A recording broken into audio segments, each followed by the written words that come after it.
haddaynu salaad soo qaadanno ilaahay qur-aanka wuxuu inoogu tilmaamayaa ina asalaata tanhaa can alfaxshaa'i waalmunkar waladikru llahi akbar ilaahay wuxuu inoo tilmaamayaa salaadu inay qofka ka reebto alfaxshaa waalmunkar xumaha oo dhan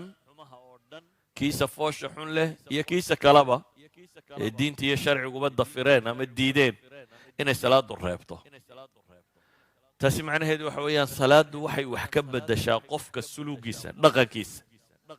qofka muslimka ah hadduu salaadu salaad saxa oo tii la faray ay tahay natiijada ka dhalata waxaa ka mid ah dhaqankiisa in wax iska beddelaan walidaalika ba qur-aanku wuxuu tilmaamayaa maalan ilaahi subxaanah wa tacaala wuxuu ka warramayaa ina alinsaana khuliqa haluuca idaa masahu sharu jazuuca وإذا مسه الخير منوعا إلا المصلين با إلهي يدي إلهي وحكا ورمي بني آدم كسيدو أبوري بني آدم كوحا كمدا خلق هلوعا باليدي وحلا أبوري سوغا ميد هلوعا هلوعا وحلا يدا هذا علماء دو لبضر آيادو دا دنبا فسيري بيدا دي إن الإنسان خلق هلوعا إذا مسه الشر جزوع وهي علماء دو يدا هذا وحويا وميدك مركا نبتو قبصة تأرققحا markaad dhibaata ku dhacdo wuu dawakhaa wuu argagaxaa wuu wareeraa waayo adduunka hadduu qofku u qaato inay adduunku wixii oo dhan uu isagu yahay la'aantiisa ama dhibtiisa ama mushkiladiisa wuu dawakhaa waidaa masahu alkhayru manuuca baa la yidhaha cagsiga haddii ay nicma haleeshana waa bakhiil gacan adag oo ku dheggan waayo qofku haddaanu aakhiro rumaysnayn haddaanu meel dambe uu rajo ka qaba aanay jirin sidatan baa ku dhacaysaa dabeetana ilaahay wuxuu ku tilmaamay sifadaa xun ee ah waa selfishnimo waa qof adduunka hadday mashaakil soo gaadhana naftiisu la weynto u warwarsan hadduu wax helana isagu isku koobayo oan gacantiisa furayn hadduu wax helana isagaa isku koobaya hadday dhibi haysatana wuu dawakhayaabaa ilaahay ku tilmaamaya dabeetana markii insaanka sifadaa lagu sheegay inuu leeyahay ayaa ilaahay wuxuu ku sifeeyey qaar iyagu sifadaa aan lahayn yacni qaar dhaqankoodu kaa ka gedisan yahay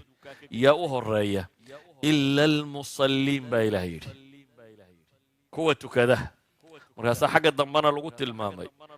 kuwa salaadooda daa'imaynayeen sifaad doora inta la soo sheegay taa macnaheedu waxa weeyaan qofka mu'minka ah ee dhabta ah ee salaadiisu salaaddii saxda ahayd ay tahay ee sidii rabbi uu tilmaamay rumaysan ee wuxuu ku hadlaya garanaya ee suu tukanaya garanaya dhaqankiisa waxaa iska beddelaa arrimaha kan inaanu mashaakilku warwargelinin nicmaduna kibir gelinin ama keligii inuu noolaado inaanu u fakarin sidaa ogeed baa nebiga calayhi salaatu wasalaam baa agtiisa waxaa lagu tilmaamay niman saxaabaa baa waxay ka warrameen waxay dhaheen ninkaa hebele habeenkiina wuu tukadaa maalintiina waxbuu yaro qaadqaadaa bay leeyihin tuganima la sheegayaa habeenkiina waa tukadaa maalintiina gacantiisu ma dhowrsanaa dabeetana nebigu wuxuu ku yidhi calayhi salaatu wasalaam sidaa aad sheegaysaan hadday jirto ninkan nin salaatuleyl u kacayo habeen tukanaya hadduu yahay salaatuhu satanhaaha buu nebigu ku yidhi salaadiisaa ka reebi doonta yacni tanun ha la hubiyo inuu yahay nin habeenkii intuu soo toosto salaad tukanaya hadduu yahay waxau nebigu tilmaamayaa dhaqankaas iyo waxaanay sheegaysaan isma qabatee salaadiisa ayaa ka reebi doonta markaad qur-aanka dib ugu noqoto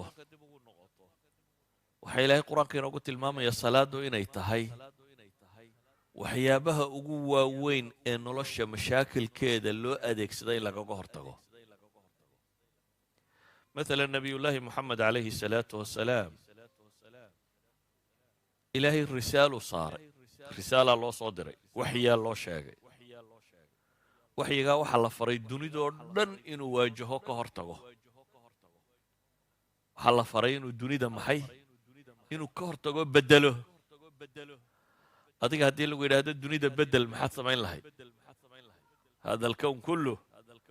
basharka dul saaran adaa lagaa rabaa inaad beddesho waxaad odhan lahayd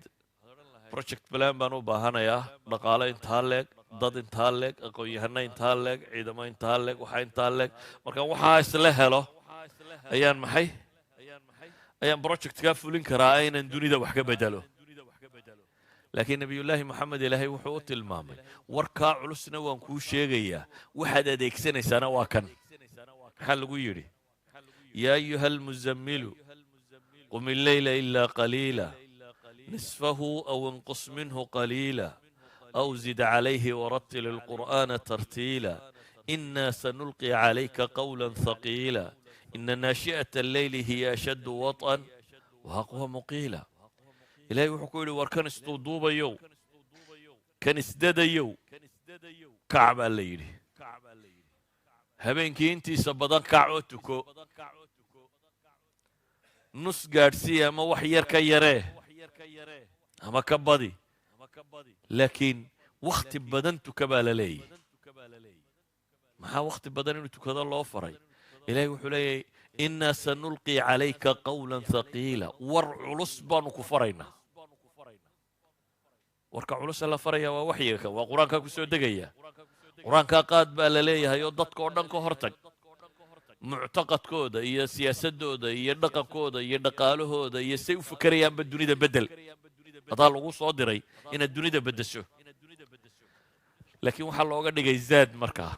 waxaa sahay looga dhigay project plankiisaasi wuxuu ku fulin lahaa waxaa looga dhigay inuu rabbigii ku xidhmo oo badiyo xidhnaantu alle ku xidhan yahay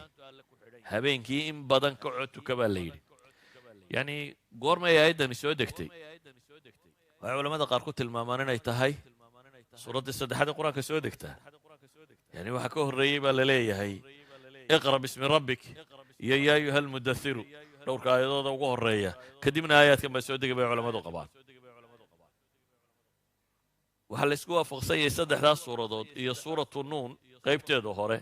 afartaa qaybood inay yihiin afartii qaybood ee ugu horreeyey qur-aanka soo degay nebi maxamed ku soo dega calayhi salaatu wasalaam idan nebigu wakhti loo tilmaamayo inuu dunida oo dhan ka hor tago la leeyahay qowl culus baa laguu dhiibay ayaa waxaa la farayaa waxaasoo dhan waxaad u adeegsanaysaa kaga baxaysaa xidhiidhkaad alla leeduun inuu xoogoobo oo ah salaad badan inaad tukato yacni dadku waxay moodaan salaadda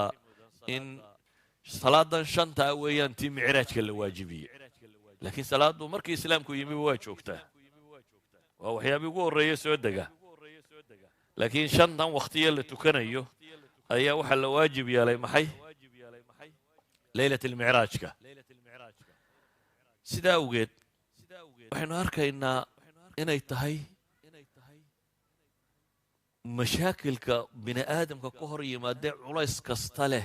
waxaa loo adeegsaday lagaga baxaa inuu salaadu ka mid tahay